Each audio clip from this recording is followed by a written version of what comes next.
Fik Gaza ne Alien bakyalwanira ddala. Teeka waaga tulina ossuula y'omulambo. Yes. Nati abaana b'omu ghetto manye ennwana yaabwe lujja. Tebalwana bino nti panchi nedda. Akuba ebikonde bibiri nakuba screwdriver ku mutwe. Nakuba ebikonde bibiri nakuba akabuloka ku mutwe. Ye nnwana yaabwe. Fik Gaza yajje wa Alien Skin. Ng'omuntu azze okubeera ku ggaali. Owulya bulungi. However much yalina ekitone nete yali tanaba kukireeta abantu yalina omu yali akimanya ekitone kye. Kati Alien bwe yalaba nga Fik ndowooza naye atandise okuba nga ayagala okuvimbamu. Mu buli ngeri yonna omuntu oba olina okumweggyako because you cannot have two lions in one den. You cannot. Tekisoboka. Ne Biswanka omuto. Alien bwe yamulabamu potential yalina okumuggyawo. Cause wali walina ku Fangoni walina okubawo omuyimbi Stogwa. Alien Skin yeka. Alien Skin. Wali we tubadde bulungi. Yes. Ng'onaakuba pate. Yeah. Kimeekewo. Yes. Waga. Nono najja n'akuba ensigo. Yeah. N'akuba banana remix n'akuba sanyu. This is music fighting. Yes. Nga bino ebyokwesudia bibeera mu video bwa TikTok gwe Alien kenakwatako gwe Fik kenakwatako agwe tubaagala. Ne don't get physical. Keep it professional. Muli bayimbi. Mulwanise ennyimba. Byonna ebigenda maaso Uganda poliisi ebeerawo ng'ebiraba. Wabula ky'olina okutegeera nti poliisi nayo yakkiriza nti waliyo ensi mu nsi nga ye eyitibwa ghetto. Morris Cakes and Events Limited bakola cakes eza birthday, okwanjula, baby shower, bridal shower, mu buli design yonna gy'oyagala, traditional cakes n'ebika ebirala. Kosa n'okutegeka emikolo ne girabika bulungi. Basangibwa wa Kaliga okumpi n'akatale k'aba veteran ku namba z'essimu z'olaba wansi awo ku call ne WhatsApp. Kola order cake kutuukako yonna gy'owangaalira. Nkujjukiza gwe omulungi atulaba nti tuli ku Farukwa Sons. Batunda ebintu ebikozesebwa mu nnyumba byonna. Oyagala bibajje, bitanda, dining, oyagala ntebe nnungi za class ziriko, oyagala wardrobes ez'omulembe, oba oyagala duvet, bed covers ez'omulembe, oyagala bitanda bine bitagwamu bitagombe bitalumya mugongo, byonna Farukwa Sons basangwa Kibuye ku Ntebe Road, bali opposite ne Petrosite, okumpi ne Keti Motors. Genda obakubire kusima namba za simu ziri wansi awo, yogerako nabo. Jango lambule, jango gule. Amanya nze Nsuuga Mustafa, nkola ne Alihira Holdings Uganda Limited. Tuli bakozi ba biodigester wamu n'okuzimba okwenjawulo. So olwaleero tuli waneeno nga tuli mukola biodigester. Ekyenjawulo ekiriwo nti yo eri mu basement wakati okusinziira nga bulijjo abantu mu kiraba ti eno parking lot. So eri wansi eri parking lot eri mu basement. Leero tukoze size y'abantu 5 ng'era erina capacity okusavinga ekizimbe kino kyonna nga wekinaabeera. Waneeno ng'era emigaso gya bulijjo gya biodigester tebagenda kunuunamu. Atwetaaze ku namba z'essimu 07017669992 ne MTN 0789224230. Enamba ezo zonna kweziri ku WhatsApp. Amannya yenze Nyondo Rosette era nga mbanjulira ekizigo kinene ekya Nyondo Glim. Ekizigo kino kikuyambako okubanga ate okiralinga face yo embalabe wena black spots oba binnamakula, kikuyamba kati okubanga okiryalinga skin yo nebirangira bikabulungi nnyo. Tekyerusa wabula kikuleka kunomo skin yo. Gwe na yali kyetaaze osobola okuyita ku namba y'essimu 0524680778 waneeno mu UAE. Ate gwe ali e Uganda tulina branch erinnya Nama. Osobola okuyita ku namba y'essimu 0775150811. Kiri kitya Barista muganda wange? Ali bulungi, ogamba otya Cavuton Media? Embeera y'obudde mu Dubai awo eri etya?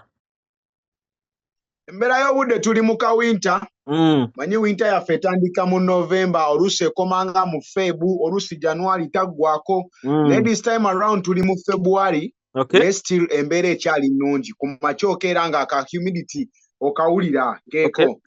Sike kali akasana kali pereketya kajja tandika ndowooza mu March awo ng'akola ki nga gwako. Naye for now tukyali bulungi nnyo ddala. Embeera etambuza ekyeyo. Yeah. Okay, kyakabi. Kale, Barista, lwaki nkunoonyezaako era ngenda sigala nga nkunoonyaako. Njagala kati amaloboozi gayitewo okuviira ddala e Kampala, Uganda. n'emirirwano tubuutikire ensi yonna nga naawe oli awo e Dubai amaloboozi gasigale nga gagenda mu maaso. Kyemanyi ebitambula ku ground obiraba? Yes sebo, tubirabira ddala muganda wange. Ensonga ozigoberera? Tuzigoberera ddala n'eriise George. Kyakabi nnyo. Kaakati obutamala budde. Ensonga zo nnyingi ezigenda maaso ku ground. Barista Timo Deli Chapo wa social media ensonga era abeerako ng'azikasuka. Ndowoozaawo wennyini tusooke n'ensonga eri mu ddiiro. Y'abavubuka abakyeraga eryanyi. Tuyina ensonga y'eggaali ekutte wansi ne waggulu. Ffe tutambulira mu kutya eno. Simanyi oba wagitegeddeko. Alien Skin Fik Gaza ekiro ekikeeseza olunaku olwaleero beeyisizaamu eggaali. Nga bali ku event ennene.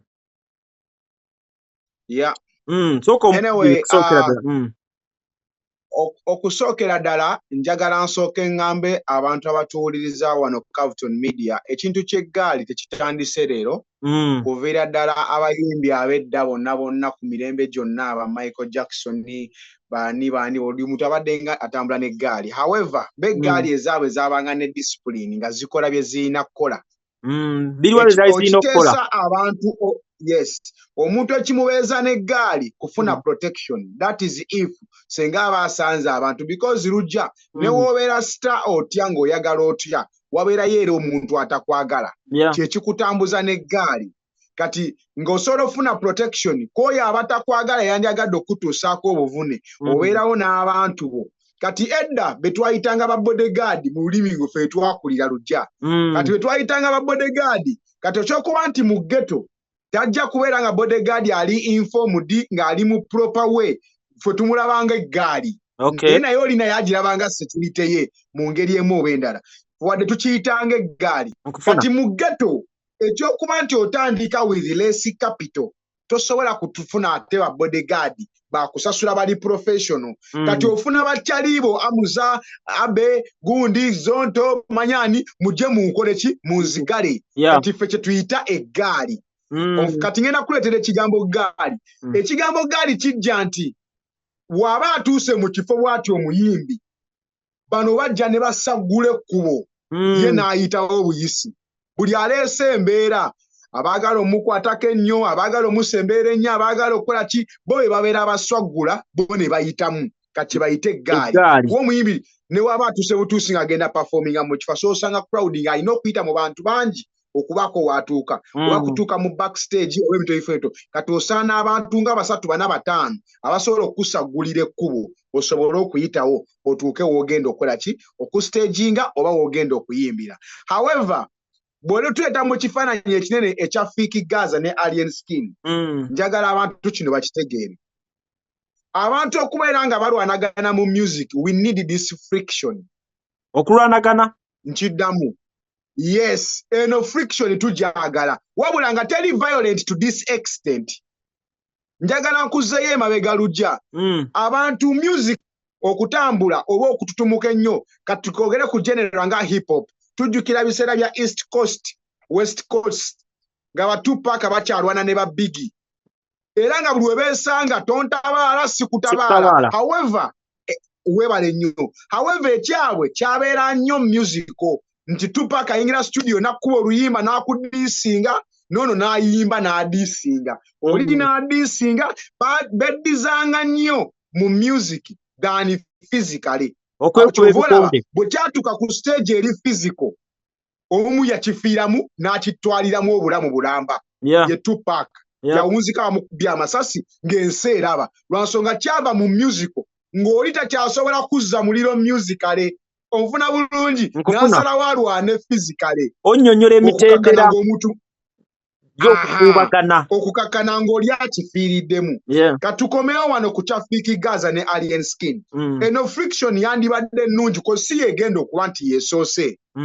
Fik Gaza yava ku Fangoni Forest kitegeeza baali ba mikwano nga beeyagala ne batuuka ne bapartinga ways over some issues. Osanga ziri personal osanga ziri mu akasente oba zirimu embeera ya bulijjo tuveeyo eyo. Fik Gaza yaŋŋamba nti ekibaawula omukulu kumu mu maluyimba mbu Alien yakola n'abantu bangi ennyimba naye Fik Gaza teyamuwa luyimba.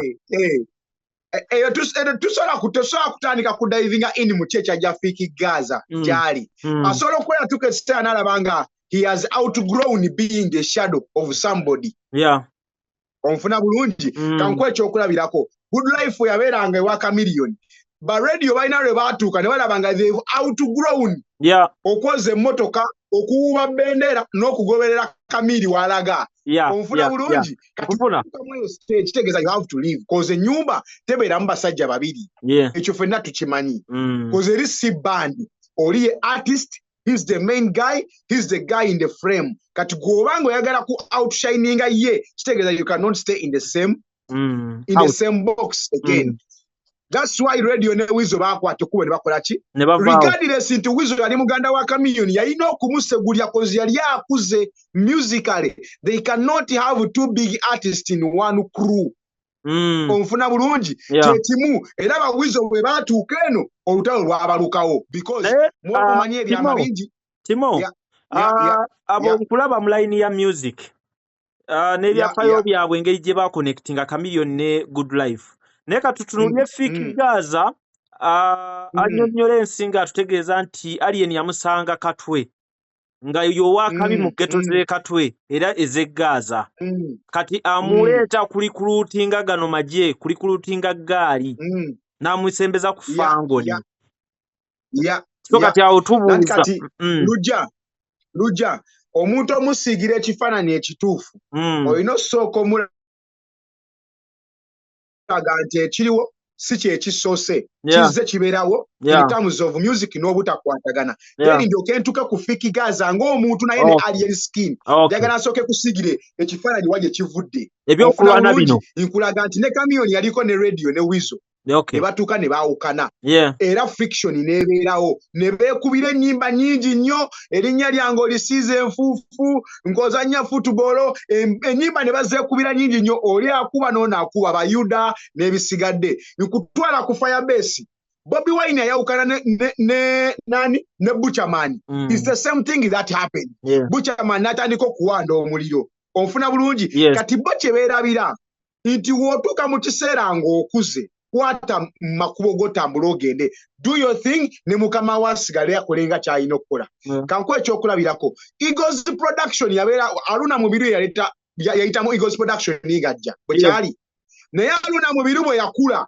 ng'akubye ennyimba zikitooke kifansalira yakubye ziyegwe yakwata bukwasi kubo n'atambula n'agenda n'abalekera disensi yaabwe tebadda mu kulwana kweyogerera biwanvu buli omu n'akwata kaali ya paathi ye naye kati bano olw'okuba nti bavubuka buli kimu bakiraba mu ngeri eri violent mu ngeri yakweragako Fik Gaza yajje wa Alien Skin ng'omuntu azze okubeera ku gaali owulya bulungi however much yalina ekitone naye yayitanaba kukireeta abantu erina omu yali akimanya ekitone kye kati Alien bwe yalabanga Fik ndowooza naye atandise okuba nga ayagala okuvimbamu mu buli ngeri yonna omuntu oba olina okumweggyako because you cannot have two lions in one den you cannot tekisoboka ne Biswanka omuto Alien bwe yamulabamu potential yalina okumuggyawo cause wali walina ku fangoni walina okubawo omuyimbi Stogwa Alien Skin yekka Alien Skin webale nnyo mbadde manyi nti omulamu akwe mbadde manyi bwe mulaba nga agaba kolaba aba ayagala n'abalala basituke aba ayagala ositukireyo gy'oli tagiwa waawaka owewaka tofuna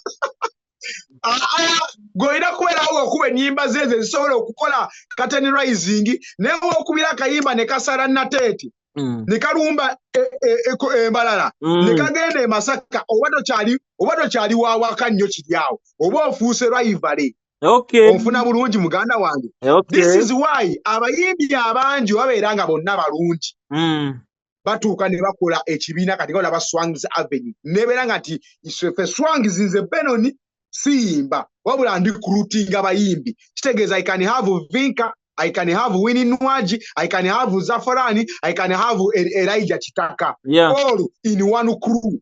Bonna bali under me. Naye ate omuyimbi atandise enkambi ye tasobola kukkiriza muyimbi mulala kubeera sita mu nkambi ye. Ne Kenzo bwe yafuuka owakabi yava ku Firebase. Yes, no. Kenzo we yafuko wakabya soka kwera ku Firebase. Oh yeah. Nga we bakubira kayimaka ya nimba ne Mickey Wine. Yes. Ne we yafuka star ya ino kuva wagende. Kati here comes the akakubagano kano. Fik Gaza, born and raised in the ghetto. Kitegeeza ati ebyawe ebya mu ghetto tebabimalira ku polisi, tebabimalira ku kooti, tebaba na lawyer, bigwerawo. Same thing ne Alien naye bwatyo ye bracket jakola ki jagwamu. Kyobala Alien ne bwagezaako nnyo okubeera decent, kali akageto kasigala kamukola ki kamusika mu approach ye, engeri jaddamu ebibuuzo, engeri gyali aggressive, egume, ego n'ebisigadde kali tekasobola kumuvaamu because he was born and raised by the ghetto, genetically kiri mu ye. Omufuna bulungi. Kati Fik Gaza ne Alien bakyalwanira ddala. Mbadde nkuleetera ekifaananyi we nadde ntandika nagamba it is good for the industry because the more the fiction mounts, the more music, the more aggressive and the more entertaining it gets. However, we bataatidde ku musical level ne bakiteeka ku physical level bajja kukitana ng'omuntu omu akitwaliddemu obulamu. This is the case ekyabaddewo we twalabyani jjajja bamweyana. Baamukubye n'amera amataala. Kitegeeza kati you're getting the physical. Amataala ne rivayoliti. Timo okubayo nezimba. Kati kakulaga lujja. Wali we tubadde bulungi. Yes. Ng'onaakuba pate. Kimeekewo waga. Nono najja n'akuba ensigo, n'akuba banana remix, n'akuba sanyu. This is music fighting. Yes. Nga bino ebyokwesudia bibeera mu video bwa TikTok gwe Alien kenakwatako gwe Fiki kenakwatako agwe tubagala. Ne don't get physical, keep it professional. Muri bayimbi mulwanise ennyimba golola ya ino lwanise bikonde koziye muki mulwanyi mukubi wa bikonde naye gwe omuyimbi tukusuubira kulwana mirikale. Good Life yakuba Chameleon music paka Chameleon we yatula kutaka. I say this with authority. Good Life yakuba Chameleon music paka Chameleon we yatuka kutaka. Yamutuuza cause abana bali wanji yamutuuza kutaka Katonda wange. Good Life Jimani anko yaberanga ne hit biri aina badirisha nga bali balina ennyimba mukaaga zonna zikuba. Kino kyekugamba ensi yonna yali ekiraba. Bana abasajja balinga bakola day and day. You cannot resist them in any way. Olutalo olwabe lwasigala luli musical. Physicality yabeerangawo, wabeerangawo bino twesanze kubaala ku high table. Ne mwekangamu nze Kamili sitawawo ngabo we bali. Ate sibafulume nze singira mu governor nge bali. Ne okwesudia kwabanga kutono nnyo tekwali so violent ate nga wano we kuli. Kuba kino olutalo lunatwala yadde myezi mukaaga omu amukubye amataala bagasizza. Onfuna bulungi nga lukyatandika butanze nkugamba olutalo lupya terunaweza na myezi mukaaga omu amaaso bagajjeemu dda batuuse ogenda kuzina awards. Fik we yalabye balinga batuuse nayagala okweŋŋanga oli owulya bulungi. Sometimes we need to keep it decent. Ne woba oyagala okuwakuza olutalo ale tolwanira mu kkooti nedda ssebo, tolwanira mu kereziya nedda, tolwanira ku buko. Choose the right places and the right moments to cause your battles. Okulwana kulungi mwesange wali ku dancers ewa ekibuye mwekube paka kwetta teri abayinako buzibu. Mugende mwesange ku holefa mwenansana mwekube nezina awadi. Mulimu abantu ab'obuvunaanyizibwa, mulimu abantu ab'ebitiibwa. All delegates bonna batudde. Tosobola kutandika kulaga that sort of indiscipline. Sometimes tulina okuddako emabega ne tujjukira nti tukyali bantu wadde nga genetically tulina backgrounds zitali nnungi. But all in all, kyenjagala okusaminga up nga ngamba olutalo wakati wa Fik Gaza ne Iron Skin lwandibadde lulungi nnyo ne industry lwandiyitadde ku next level senga lusigadde lukyali musical. Naye ng'ate lwavuddewo dda. Kati wano ku musical lwavuddewo tuli ku physical. Teeka waaga tulina ossuula y'omulambo. Yes, tujja ssuula y'omulambo. Nati abaana b'omu ghetto omanye ennwana yaabwe lujja. Tebalwana bino nti panchi nedda. Akuba ebikonde bibiri nakuba screwdriver ku mutwe nakuba ebikonde bibiri nakuba akabuloka ku mutwe ye nwana yaabwe one day one time omuntu omajja fira mu ntalo zino bano abakulu bataatule wansi buli omu n'atereeza enkambi ye to get back to the drawing board to producing a music tukole olutalo oluli musical tuve mu lutalo oluli physical. This is not good for the community n'abaana ababakulirako kati ndaba n'akaana akato akewa Fik Gaza kepikira champion gudo kamugamba gwe gudo we naakusanga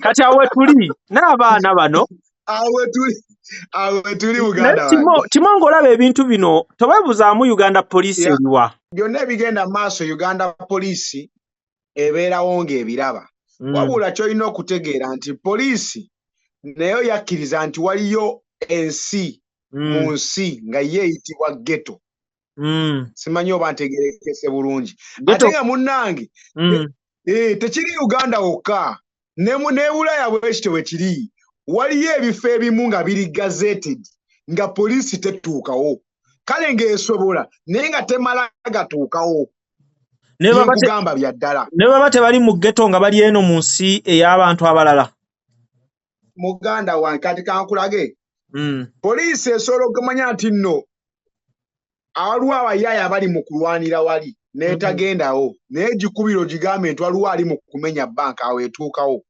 erina ensonga zeegamba nti awo baleke bajja kwettereeza kankubuuzeyo ekibuuzo okuze kutuuka wano towulira kigambo kiyitibwa ghetto president tuvuze tuwulira ghetto president era nga ffenna tumumanyi nga ne respect ye agiweebwa onfuna bulungi bo babanga abakkiriza nti eyo nayo nsi ndala nabo balina obwakabaka obwabwe balina obulamu bwabwe batambuliramu n'engeri gye bakolamu ensonga zaabwe kyova olaba na bano bwe baba bafunyemu obutakkaanya tebabimalira ku poliisi balina akakiiko akaabwe era bamwera naye baamukuba gwolaba yaddukira ku poliisi yaddukira wa Fik Gaza weebale nnyo naye aba alina gy'agenze mu ofiisi gy'agenze okukola ki okuwaaba omusango ogugwe naye agamba naye akutuusizza mu bakulu ofuna bulungi nga ne Fik agamba nti gwe jangu gye ndi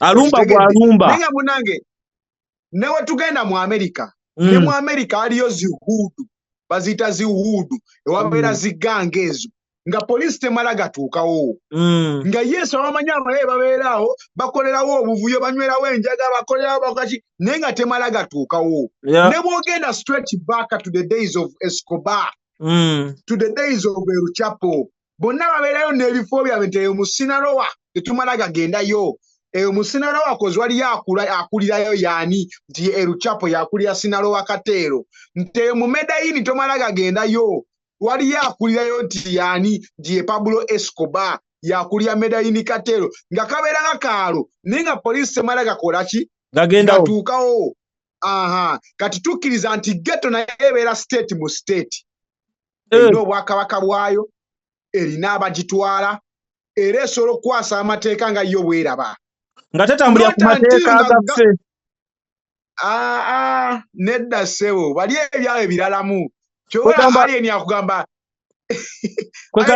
ebino byaffe byaddala ebyawe bibeera byaddala kati poliisi tugijjeko embeera yonna tugijje mu kifaananyi poliisi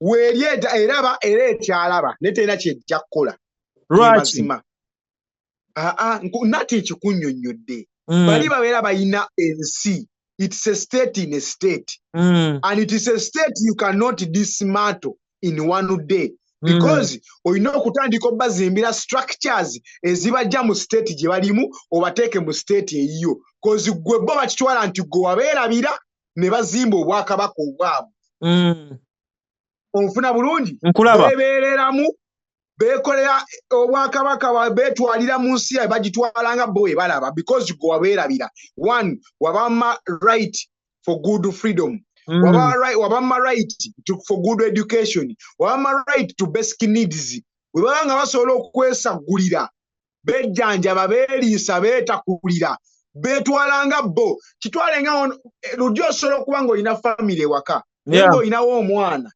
Olwokuba nti ye yegendera mu town n'akola. Tomalaga bagamba nti mwerawo naye n'akwata olweyo. Kistateeka mu ssente. Naye nga gwe taata we. Onfuna bulungi. Kati ghetto nabo babeeranga abaana abakulira ewaka. Naye nga bebeerabirira, bebeeriisa gwe waba wakimu nnyumba.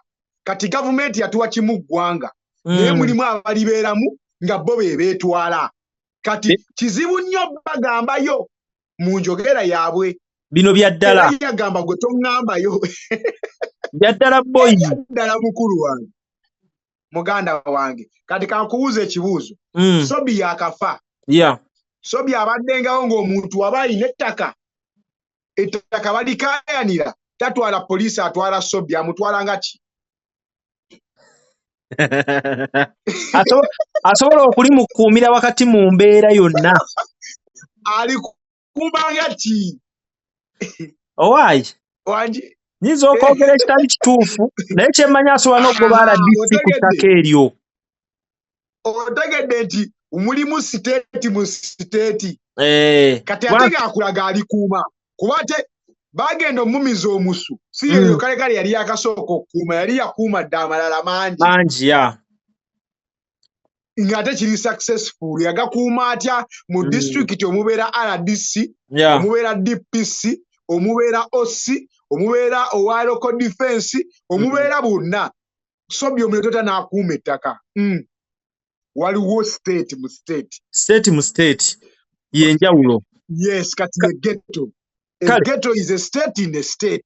Now kati future y'abavubuka bano ababiri gwe kikyolaba kuba kati ne Fik Gaza alinganga afunyemu ku maanyi, afunye grounds. Ate nga ali ne skin amaze okuprovinga mwaka mulamba naguna agutandise. Future egenda kubeera etya ku kye twakalaba. Anti kati ekigenda okuddako kufuna nkambi buli omu weekwata. Buli omu agenda ku recruiting already mu ba soldiers abaliwo. Ojalaba y'abayimbi ogambe nti ze Joe Steady, Fefe Busi, Kalo Kasita, ffe tuli tiimu ani? Fik Gaza. Tulabe eno bakapa kati Gravity n'abasigale bagenda ffe tuli tiimu Alien. Onfuna bulungi. Kati anaasinga force ennene yajja okuwangaala okutuuka mu April omwaka guno. Kuba kati essaawa n'olutalo lukyali wakati waabwe. Naye lulina okwenyigiramu abalakozi luyugumya industry yonna in general. Onfuna bulungi. Kati buli omu alina okufunayo abamulwanirako emabega we. Nga walaba Good Life ne Chameleone bwe baayingira mu lutalo okulwana baagattibwako basizamaani ne beegattibwako babbafana. Onfuna bulungi. Buli omu atandika okufuna abantu abamukkiririzaamu mu ki kyakola okusobola okumwongera momentum ne longa site mu muzannyo mu game eyo gy'azannya. Now who's going to believe in Fik Gaza from now? And who's going to believe in Alien? Palasa amuyina ne Chameleone amuyina. Weebale nnyo kati awe tulaga kigenda kutuuka tishaping kituwate paradigm shift mu ngeri gye tulabamu industry. Until some time omu ku bo wanaawulira nti kati nze mbreakinze either physically oba musically. Waliwo ekijja okutula omu. Omu ajja kutuka ate. Gwe kitwale nti sigiri bajja bawadde buli omu situla. Gweyo kya yagiteeka ku ttaka.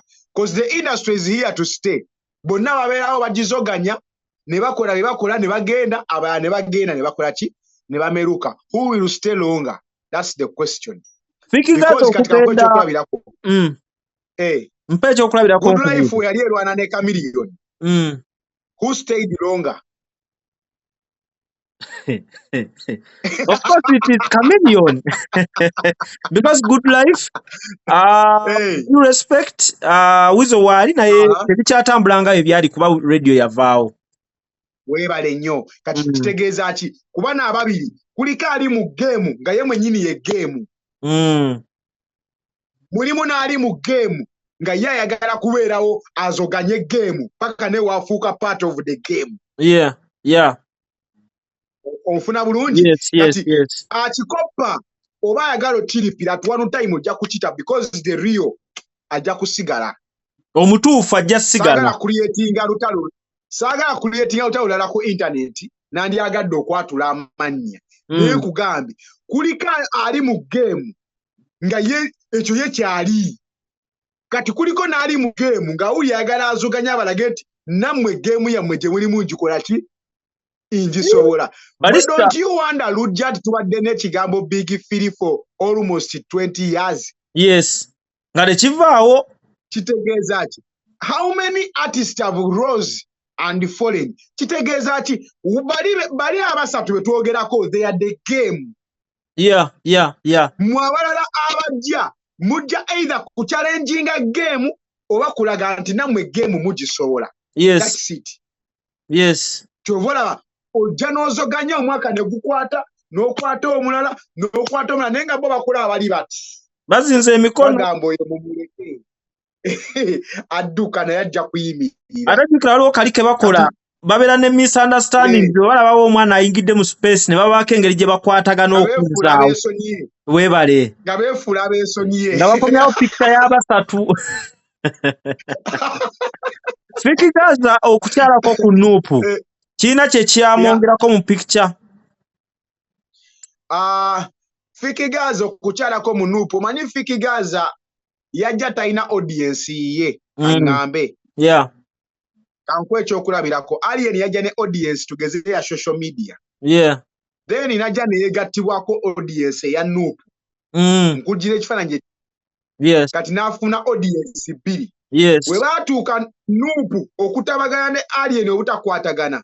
Waliwo abaali bamaze ofuuka already baddayi haadi ba Alien. Ng'oli n'erinnya alikyusa yeeyita Barista wa Alien. Bangi nnyo. Lujja wa Alien. Bangi. Ofuna bulungi. Kati oyo Nuupu ne bwe yafunamu obutakkaanya artist yasalawo afiirwe ekibiina asigaze omukwano kozi era amaze ofuna omuntu gw'ayagala ku mutima ng'amusembezza. Kitegeeza ki? Ono bwe yajja ne fan base ye n'afuna fan base endala ne ziwera 2. Emu bwe yatuuka okuvaawo yavaako na fraction n'asigazaako naye fraction. Kitegeeza Alien ena fan base yawo one whole number with the fraction. Yes. Ofuna bulungi. Kati Fik Gaza yajja atya. Fik Gaza ajjira ate ku fraction ya Alien. Kozi yasooka kubeera wa Alien. Kitegeeza ku fan base ya Alien kwe yali. Ate n'okutoola kwatoola.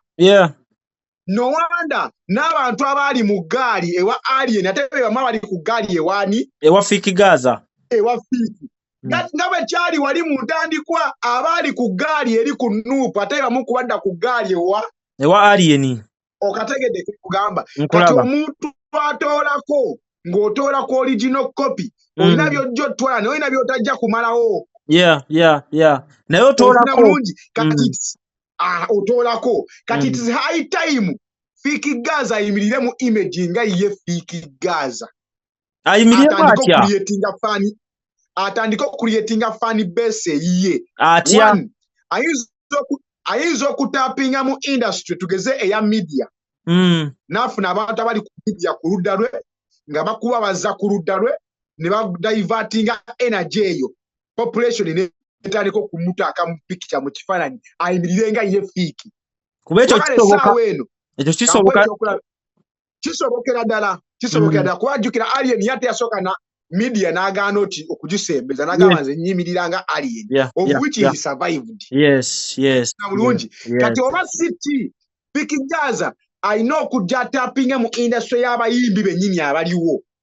Ate afune ku fanbase yaabwe. Otya nti Fik Gaza ofuuse mukwano nnyo gwa Spice Diana bagajeti bakuyiikire. Ofuuse nnyo wa Shiba bashibaholic bakuyiikire.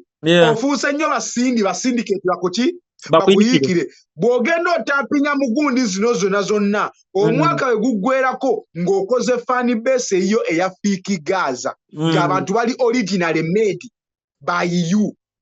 Not by your former employee. Oba nfuna bulungi. Kive mu kifaananyi. Otujja okutandika okulaba Fik ng'ayimiridde nga Fik Gaza. Essaawa eno akyali Fik Gaza w'amaanyi tosobola kumunyooma. W'amaanyi weegalirwa nsonga wansi wano ayinawo ka violence akatono akati amupushinga okusigala ng'ali relevant. Naye ate amaanyi gajja kubeera neutralized senga anaaba afunye ne fan base eri natural.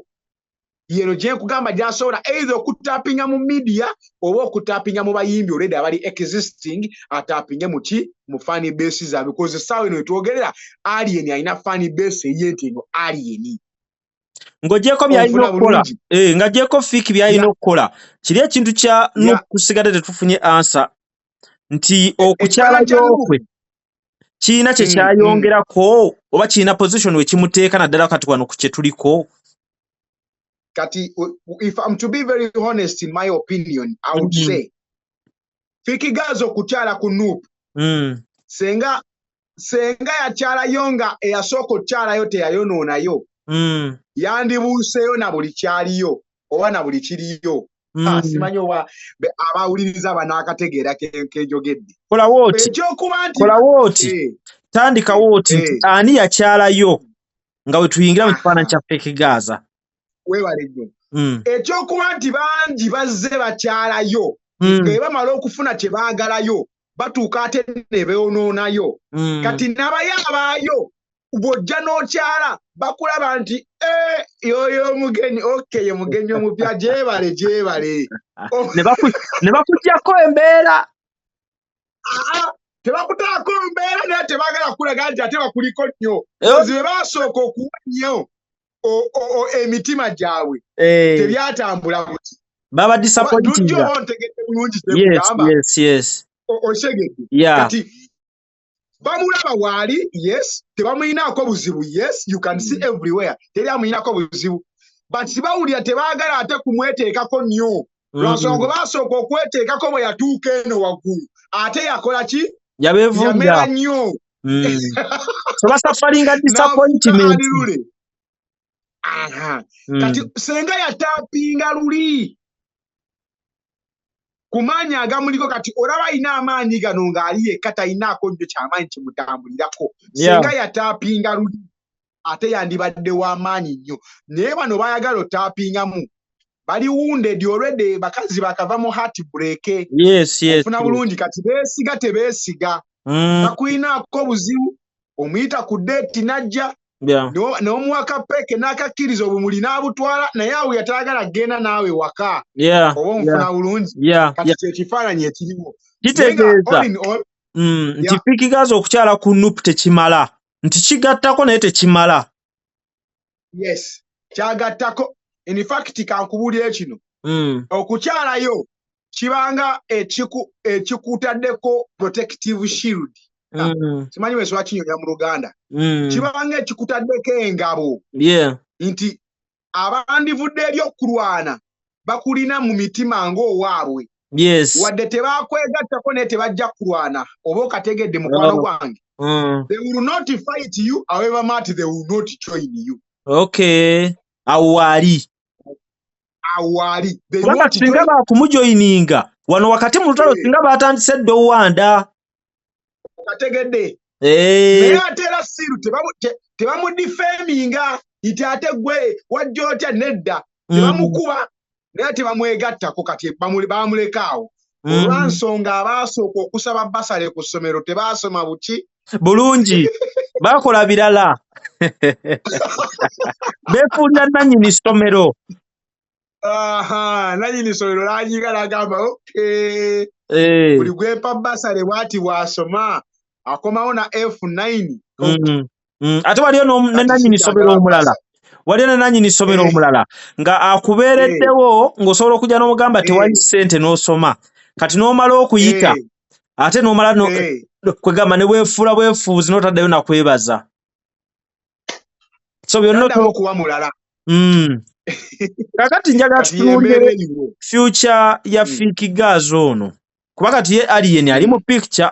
Fik Gaza tugambe nti naye atandika butandisi myezi 2-3. Future egenda kubeera etya nga ye mu myaka gye egisookedde ddala entalo zisinze ebirala byonna? Tajja kwawukana nnyo ne gwayagala okuddira mu bigere naye era naye yajja n'antalo okusinga music. Yajja na contradicting statements, ego, attitude n'emuyisaawo. However tulina okukitegeera nti si buli muntu waabuukidde nti ate naawe osobola okukola ki okubuukirawo buli omu mu industry muno alina strategy ye. Mulimu abajja ne sympathy vote, bambi Kasebo, bambi ka David Lutalo, bambi kavudde wala. Waliwo abajja ne bano bambi baba walukaga, bambi avudde Masaka. Ofuna bulungi buli omu alina buli omu alina approach ye. Waliwo ne baledi abajjanga bayimbi nga tosobola beewala. Naye nga wakibuli ofuna bulungi nga wakibuli ekibuli kye music yayetutumuka nnyo singa ekibuli kye. Kyova olaba abantu abasinga olina kutuula wansi obbannyonnyola obubi obwali ku rediyo. Abasinga bamanyi bulungi bwamuliko kozi music we yatambulanga nnyo, akuba oluyina akuyimbira ennyimba bbiri, oluyina olwerabira. N'akwata laptop ya DJ n'agisuula mu swimming pool. N'agisuula enkya n'afulumya oluyimba, laptop ne mugikola ki? Ne mugibeerabira kati. Yali ayimba nnyo nga tolina ngeri gy'osobola kukola ki? Kumulwala na bikolwa bye, wadde nga yalinanga obunafu bwe here and there mu character and behavior abaali bamumanyiwo ne personal level. Naye ate kyali kizibu nnyo kyakuvaayo mu image olwa music we nti yali w'amaanyi nnyo osinga ebikolwa bye. Kati twogere ku bano abalina ebikolwa ate ebisinga ennyimba. Kati ate bano always creatinga balabe baki? Balala. Ofuna bulungi. Naye ate ayimba creatinga fani muki? Mupya. Kati ndowooza onfuna bulungi. What the question would be, what will happen if you create more enemies? You may not survive, yes, but at the same time, you may not even last yourself. Okategedde. Musically, you might not survive longer, and at the same time, you yourself may not survive the next 2 years. Because already violence abako wakola ki? Wakoma. There is always a limit to violence. Kalike nakugambe waggulu nga tutandika. Ne mu ghetto police jetya. Wabeerawo ensonga esusse police eyingirayo. Machaze etyayo. Iti taatawo wadde kale oli w'amawagali ewaka weerabirira weekola ky'omuyisaamu amaaso. Naye ate w'okola ekisingawo n'ovuma maamawo atasobola kutuula. Yes, kunajja kuba yagambe gwe nno kati ekimala kikola ki? Kimala. You're violent, the police is watching, the state is watching, the authorities are watching. They are letting you to neutralize your beef and your anger and your aggression in the right way. Bwe mulema okwetereza, then the law must come in. Mwebateke mu order. Onfuna bulungi. But for now, they seem like they don't care because they are giving you space. Osobola okukola ki? Okutereera gwe ng'omuntu. Bw'olema otereera, then the law will come in to shape you. Kati ekugambye, omuntu ajjidde ku ki? Ku aggressiveness. Waliwo limit for aggressiveness, but there is no limit for talent. Bw'ojjanga muyimbi oba ojja kuyimba paka. Bw'ojjanga muntu ali violent, you will be violent to some point. You have to break it down. Tutunulya space mwe bakolera ebikolwa bino. Kuba I think mu ghetto kyali badde obooke kuba ebeera nsi yaabwe. Now okuva mu ghetto nosigala ng'okola ebya ghetto ate mu nsi etali ya ghetto. Okay. Anti kati kankule ekyokulabirako. Kino ngenda kukyogera munaasonyiwa amanya genyinza okukozesaako this time around, but I want to share the picture for the person listening. Ghetto. Waliyo ghetto the place. Wabeerayo ne ghetto the mindset. Ghetto ekifo ne ghetto obwongo. Oba endowooza mu ndowooza yo. Kati waliyo abantu abasinga nga tebabeera mu ghetto naye ng'endowooza yaabwe yaki? Ya ghetto. Kati sometimes ne bano baleeta olutalo mu bantu bamanyi nti nno yadde tebali mu ghetto ba ghetto. Okay. Ontegerese bulungi. Tuli ba ghetto bannaabwe. Kati otunuulira ekivulu ng'ekya galaxy zina. okuva ku set up abakitegeka ne radio station yonna nga abagikolako. They are not from the ghetto, but they have a ghetto mindset. If we talk about the likes of Little Joe, Ditacha, Banova Nimrod, they are not from the ghetto, we might say, but they are in the ghetto setup and the ghetto ideology within them. So tuba owuninga. No, wa ghetto. Chiwaliriza no wa ghetto bwakukyalira agamba oyayambadde bwambazi suuti. Bwe nakubona ekikonde ajja kitegeera. Okay. Olujja bannange wabyenjogera abantu babitegeera bulungi kye. Babitegeera bulungi. Zempuyita naye nga mmanyi bagoberera. Okay. Kati gwe Fik oba alien tosobola genda mu parliament n'olwanirawo because these are people with another interest, with another ideology and the way of engagement handling ensonga nayo ndalamu. Naye kati osobola kuleeta yakati osobola olwanirawo. Ani? Ngambye parliament yakati osobola olwanirawo okubatwala bakumusambagere. Twagulaba naye this is why oli bwe yalwana it made news because they've never seen somebody with a ghetto mindset in the parliament displaying ghetto actions in the parliament.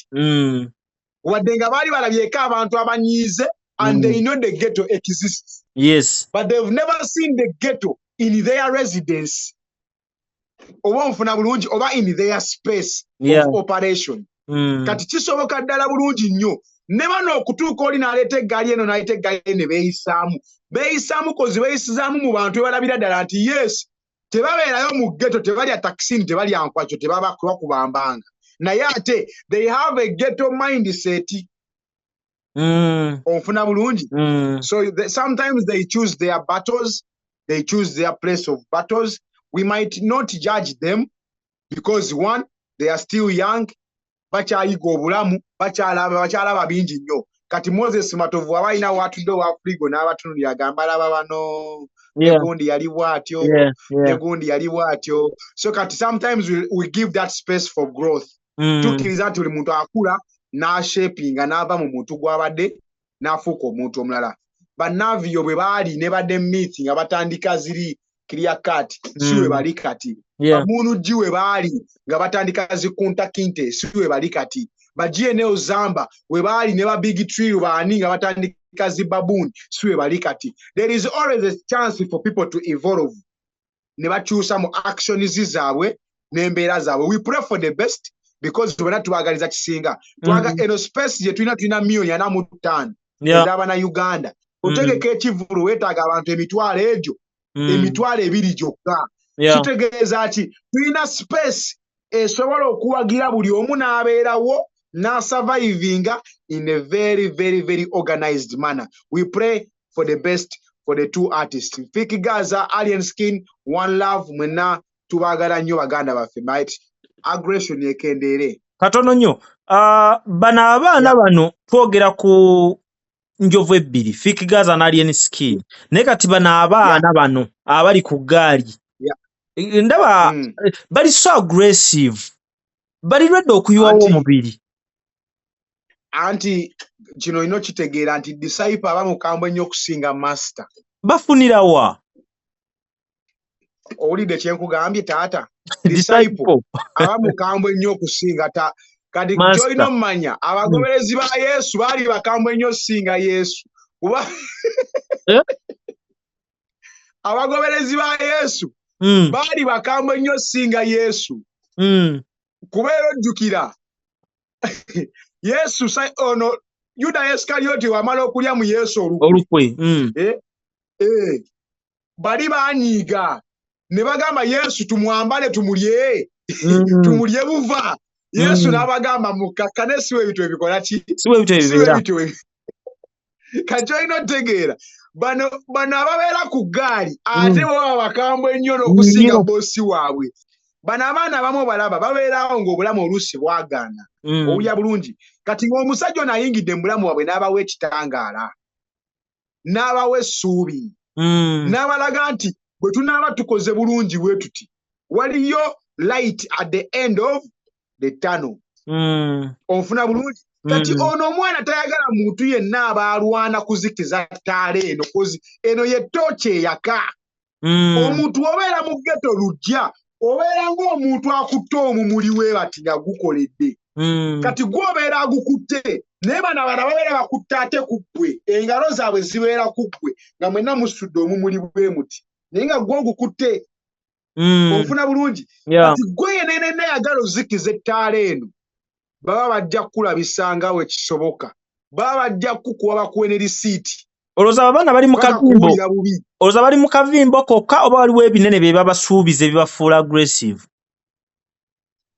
so many things kati kankuleko ekintu kimu lujja omuntu asobola okukola ebintu bingi nnyo okufuuka owakabi ng'omanyi okuba ng'otambula n'owakabi kitegeeza abakyala tokyakwana oyogera ebigambo bitono baba bakutegedde gwani yenze chozeni ow'okufa ngoni yeggwe chozeni yenze ibula kabadiyo ow'okufa ngoni ofuna yenze juliyo owa fangoni yenze gundi ow'e Gaza yenze gundi owa Gaza omuntu okubeera star bintu bingi nnyo bye bitambulirako waliwo ebifo by'otuuka nga your recognition yokayokayoka emala okuyitawo waliwo ebintu bingi by'ogenda okufuna ng'obifuna simply because you are that person ofuna bulungi this is why kankulye lujja omuntu ne bw'afuna ssente ezifaanana zitya akolayo kaakabali afuuka owakabi naye ng'omulaba mugagga ayina ssente empya n'enkadde kankuwa example ya Lwasa mugagga alina ssente empya n'enkadde naye Lwasa uli akyalina okukola ebintu bingi nnyo akoleyoko ku sitanti nnyingi nnyo asigale nga ne mu mawulire mwali agala nga lwatuka bagamba wuuyo Lwasa kati ye alaba tekimumala okukola ssente nga tamanyikiddwa mu bantu kubuye lujja erinnya people sacrifice a lot okufuna erinnya omuntu akola ne impossible okufuna erinnya I won't dive into that nakola dda live ekola kwata kwebi sagala I don't want to repeat myself but people do the extreme okusigala nga bali relevant ate nga balina amanya so sibanenya abaana bafutu soja batambulirako bo babeera baagala mu muli guli gusigale nga gukola ki nga gwaka yenna agezaako okugufuuwa baba bajja kukulabisa paka kuwulira bubi Okay, kale nga nteekateeka okkuta njagala ompeemuko ku kifaananyi awo lwaki Alien Skin paka kati tannavaayo okutulaga kibiina kya byobufuzi kya subscribingako naye abantu basigala bo be bamulondera gyagwa Machaz Nuupu yagiraga nti yagiri akawaani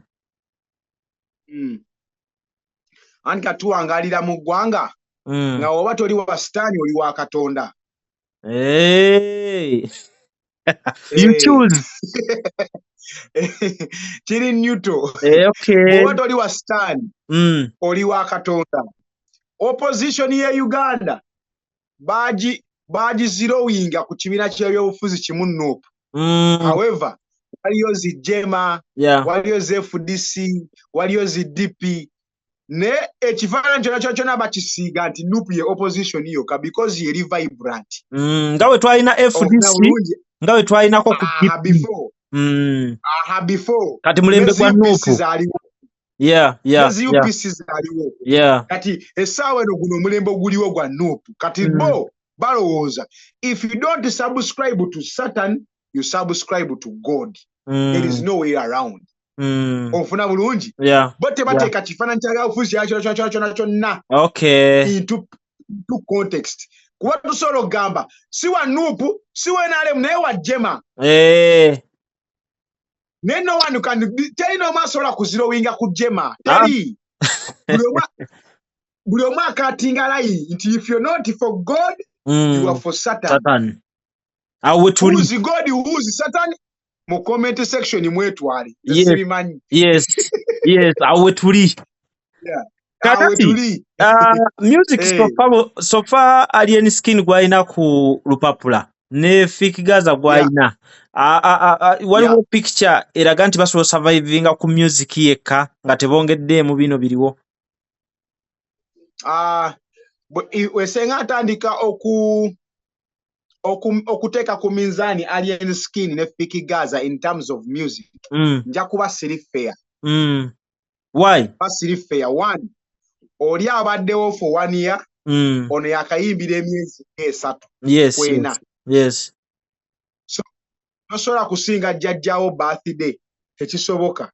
N'oba okula ku speed ya iri. You can tosobola kusinga jjajjawo birthday ze wakalya tekisoboka. Kati tuwe Fik Gaza a chance naye nga bwazze kuba naye potential weri essaawa eno alina ennyimba ezisinga okutambula mu Uganda. Alina ensigo, alina banana remix, wuyo baatuuka n'okugiddamu ne cautions, alina ndi musanyu, alina n'olupya olwakafuluma kati mukama lunvudde mu mutwe naye nalwo lulungi ddala. So ne Alien Skin bw'ati bwe yatandika buli omu yalowooza agenda kukomawo ku nkoola n'akuba twayiseekedda akubye sitya danger. Buli lwolowooza nti akoma wano nga yeeyongerayo, buli lwolowooza nti akoma wano nga yeeyongerayo. So saagala nnyo oppimira abantu kalayini kozineke yasooka obbuuka siggobaamu amagezi okkabuuka. Aba yakwesa bukujjukujjubwe oba omukisa gwe okubuuka akalayini akasooka. So let's give them a chance. I think Alien Skin musically akyali waggulu kozi already alina kuba waggulu, ayimbye omwaka mulamba ng'ono tayimba. Kati ono space ey'emyezi 3 gye yaakajja bw'aba naye asobola okuba n'avaayo ng'omuyimbi mu ggwanga ali recognized. Naye tulina omuwa respect ye because muganda wange Kampala gy'obeera upcoming emyaka 10. Kampala ng'okyali upcoming. Yes, abaana ne batya ne bakuyitako Kampala wano. Omanyi Green Daddy? Green Daddy akikubye si upcoming. Green Daddy ono wempireza Green musajja akikubye neera still oyo upcoming. Omanyi kambe ku bantu tasobola tegeka Green Daddy tasobola tegekayo show tasobola tegeka kubuyimba bwayimbye. Amannya nze Nsuuga Mustafa, nkola ne Alihira Holdings Uganda Limited. Tuli bakozi ba biodigester wamu n'okuzimba okw'enjawulo. So olwaleero tuli wano eno nga tuli nkola biodigester. Ekyenjawulo ekiriwo nti yo eri mu basement wakati okusinziira nga bulijjo abantu mu kiraba ti eno parking lot. So eri wansi eri parking lot eri mu basement. Leero tukoze size y'abantu 5 ng'era erina capacity okusavinga ekizimbe kino kyonna nga wekinaabeera. Wano eno ng'era emigaso gya bulijjo gya biodigester tebagenda kunuunamu. Atwetaaze ku namba z'essimu 07017669992 ne MTN 0789224230. Enamba ezo zonna kweziri ku WhatsApp.